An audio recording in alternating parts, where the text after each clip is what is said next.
Back in the 1980s, I went down to see Aunty Con to ask her if she can come and show the women in the community how to make these baskets. Her very first response was, no, the white man will come and take your children away.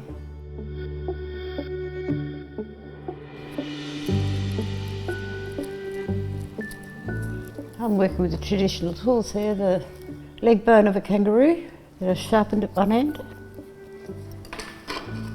and the shoulder blade that I use for flattening the grass.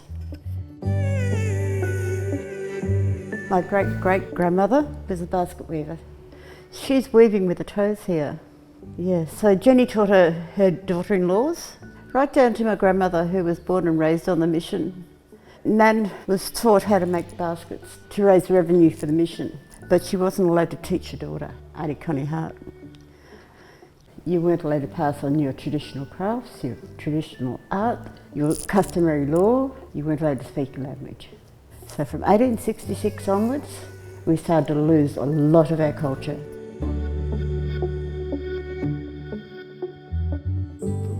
So Aunty Connie Hart, she used to tell us when she was little about her being naughty and peeking around corners and watching the women make the baskets. If they left them and went inside for a cup of tea, she'd sneak over and do a stitch or two, just copying the work that the women would do, and then follow the women out to where they got the grass from. Yeah, so whenever we were naughty as kids, she'd come up and give us a hug and say, don't worry, I was naughty too.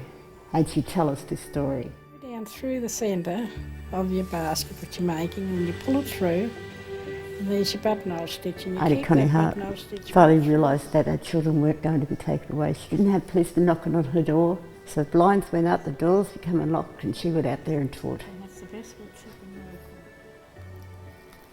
But from the time that my daughter was 6 or 7, she sat at Aunty Con's knee and watched her weave all the time. Straight home from school, changing to clothes, and then straight up to Aunty Con's. My daughter has, together with me, have taught quite a lot of young people in this community, not just Gunditjmara people, but anyone who wanted to learn. We're not only just passing on that traditional knowledge of basket weaving, we're also having a two-way understanding of different worlds, I guess. I mean, if Aunty Con hadn't have taught us, this way of life would have disappeared. The more we share, the better it is for all generations. So thank goodness for Aunty Con being a little bit naughty. Yeah. And the running water would come that swift that the other fish couldn't come out. That would be a real good feed from that basket.